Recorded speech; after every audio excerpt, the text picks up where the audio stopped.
গেছিলাম চাকরির জন্য। এখন ঘটনা হইলো, আমি যেই জায়গায় থাকি এটা হচ্ছে গিয়া গাজীপুর কালিয়াকুর, আর আমি হচ্ছে গিয়া কালিয়াকুর পুরসভার একজন ভোটার। এখন শুরুতে গেলাম ডিভাইন লিমিটেড সম্ভবত। তো লিমিটেডে গেলাম, সেইখানে আমার যে এইখানকার এনআইডি কার্ড, আমি এইখানকার ভোটার, কালিয়াকুরের ভোটার, সেই ফ্যাক্টরি থেকে আমাকে বলতেছে যে কালিয়াকুরের ভোটার এখানে নেওয়া যাবে না, তারা নিবে না। এখন আমার প্রশ্ন হচ্ছে গিয়া, কালিয়াকুরের মানুষ বোধহয় জন্মগতভাবে ধনী, এর জন্য কালিয়াকুরের মানুষকে নিতে চায় না। আর আমি তো কালিয়াকুরের মানুষ না, হয়তোবা আমি এখানে অনেকদিন যাবৎ থাকি, এর জন্য আমি এইখানকার ভোটার হয়েছি, কিন্তু এইখানকার ভোটারদের কোনো দাম নাই, সেটা বোঝা গেল।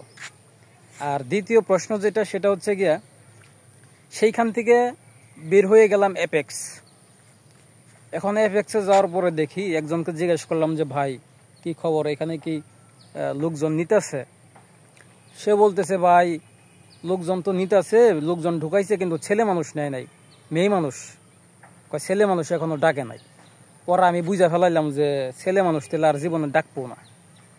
তারপরে সেখান থেকে চলে আসলাম। আসার পর আমাদের বাড়ির কাছে একটা ফ্যাক্টরি আছে, এইখানকার অ্যাডমিনরা দেখলাম আবার এতিমের মতো অন্য অন্য গেটে যায় যায় লোক সংগ্রহ করতেছে, কিন্তু আমরা গেলে আমাদেরকে নিতে চায় না। এখন কেন নিতে চায় না জানি না, তবে যদি আমাদেরকে, আমরা এই যে চেষ্টা করতেছি চাকরির জন্য, আমাদের তো টাকা পয়সা নাই, টাকা পয়সা থাকলে তো ব্যবসা বাণিজ্য করলাম হইলে। আর মনে করেন এই যে চাকরির জন্য ঘোরাঘুরি করতেছি, এখন চাকরি যদি না হয় বা তারা যদি আমাদেরকে না নেয়, তাহলে এক সময় দেখা যাবে আমরাই সন্ত্রাস হব, আমরাই চাঁদাবাজ হব।